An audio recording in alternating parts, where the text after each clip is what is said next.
What's going on, everybody? OldSchoolNYCGamer here. Today I'll be doing an overview of the system, which is the Magnavox Odyssey 2. And I'll get a little bit into the console in a second here. But just want to let you know, this is one of the first consoles, everybody, to feature a full QWERTY keyboard. Now, it's not button, it's more of the membrane kind of a system. If you hit it, it'll work. I've tested this console and it works fine. Also, it's one of the first consoles to actually be hardwired into the system. And if you see here with the joystick, ladies and gentlemen, it's a 8 directional joystick with one action button. Kind of an Atari-ish meets Vectrex kind of a controller, because of course it's self-centering. But of course, if you're playing certain games, you have to, pretty much go wherever you want. But it's very precise and very responsive. It's a good controller, actually. Now, like I said, the problem with this is it's hardwired into the system. But if you know what you're doing, you could open it up and replace the controller yourself. It is hardwired, but it's plugged all the way into the motherboard. So that's the only way, you would know that it's in there. One of the earlier models had the ports where you could just unplug the joystick out of the console and replace it. Now, this was to compete with the Atari 2600 at the time, since, Atari was the big dog, and this is one of the little runts of the market. One of the strongest points of the system, guys, was an excellent speech synthesis unit, which was an add-on for the Magnavox Odyssey 2, which supported speech, music, and sound effects enhancement. Now, fortunately, I do have it here, guys, and that is the Magnavox Odyssey 2, the voice, as you see right there. Now, it's a pretty simple little add-on, so all you gotta do is just plug it in here. Gently, of course, you put the game over here. You turn it on, and there you go. Okay, guys, so we're just going to get into a little bit of the history of the console within, selling points in the United States, Japan, Brazil, so on and so forth. So as you already know, guys, that the Odyssey 2 was moderately, a pretty good console in the United States, even though without third-party developers. By 1983, over 1 million Odyssey 2 units were sold in the United States alone. But the lack of third-party support kept the number of new games very limited. But the success of the Phillips Videopac G7000 series, which was sold in England overseas, led to two other companies producing games for it, like Popeye, Frogger, Q*bert, and Super Cobra, while iMagic actually released versions of Demon Attack and Atlantis for the Phillips Videopac G7000.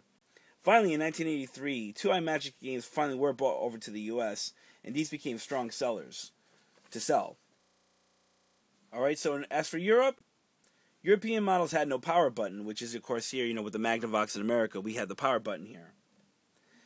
And, they had black action buttons instead of red. And in Europe, the Odyssey 2 did very well in the market. In Europe, the console was most widely known as the Phillips Videopac G7000, or just a Videopac.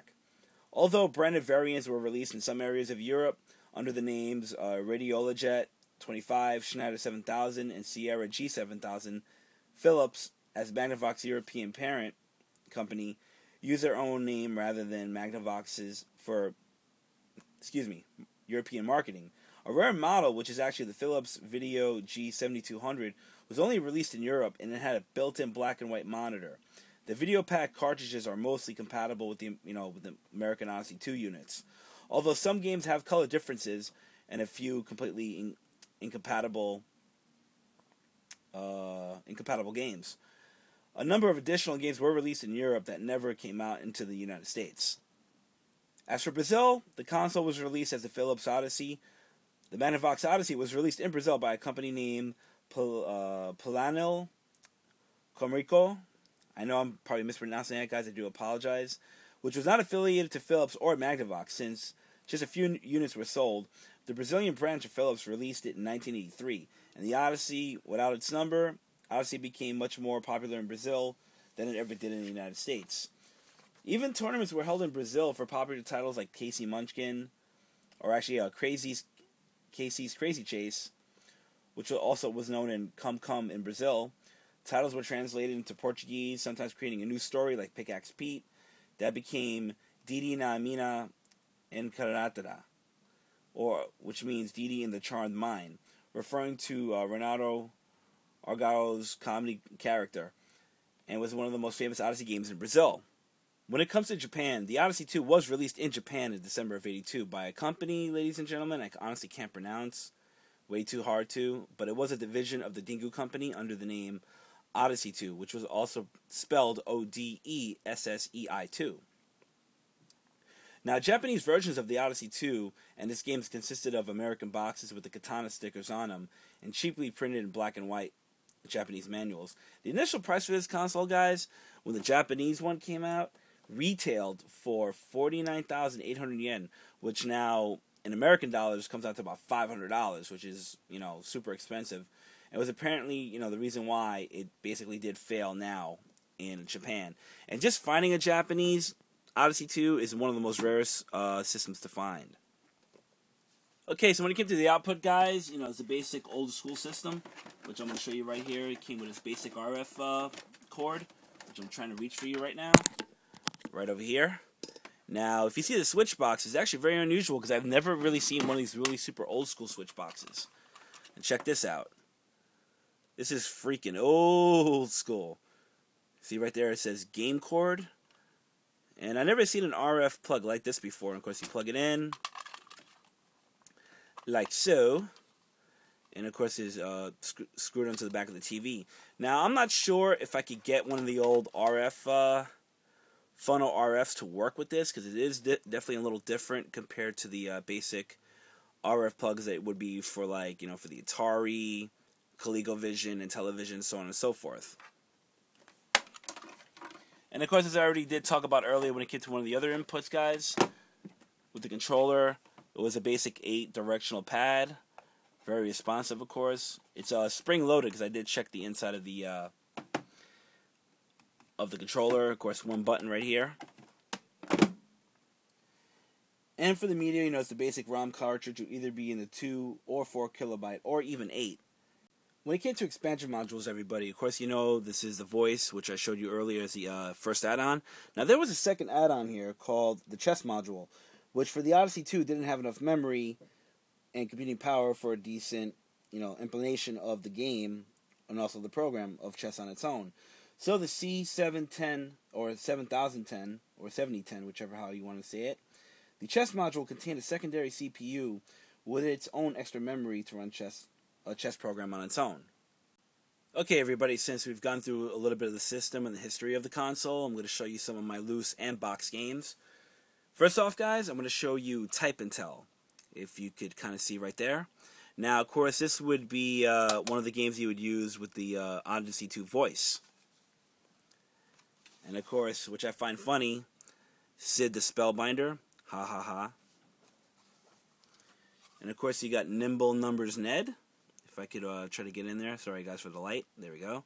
Nimble Numbers Ned.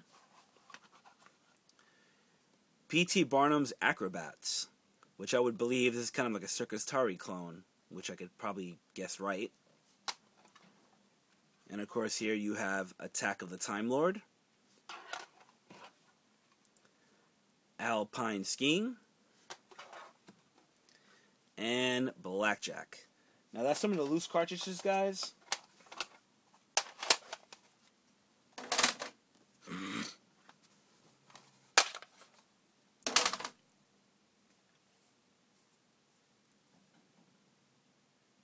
Now let's get on to the box games. And from what I noticed from a lot of the art, guys, it's really awesome, but too bad the gameplay kind of is cheesy.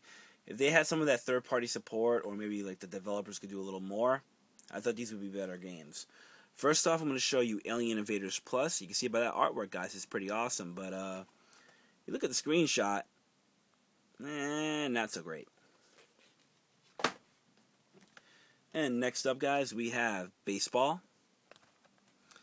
And you can even see right there, they wouldn't even have a full-on screenshot of that.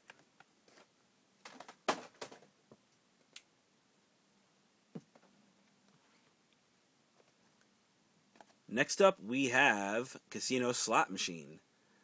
Great artwork, not so great screenshot. And next up, we have Monkey Shines. Can't see it too well. It kind of looks like a little bit like a Pac-Man-ish kind of a clone. But of course, it's more of a puzzle game from what they're talking about it within the box or the game description. And of course, everybody, we have one of these, multi games in one cartridge. It's Speedway, Spin Out, and Crypto Logic. Because you could probably guess which ones are which here. And next up, everybody, we have Invaders from Hyperspace. Now, from looking at the box, I'll definitely show you a little bit of gameplay of these games, guys, and let me know what you think of them. Next up, we have Cosmic Conflict. Seems like a pretty good kind of Star Trek-ish kind of a game here, guys. And next up, we have Freedom Fighters. I'll show you the back real quick, and of course, I'll show you the front.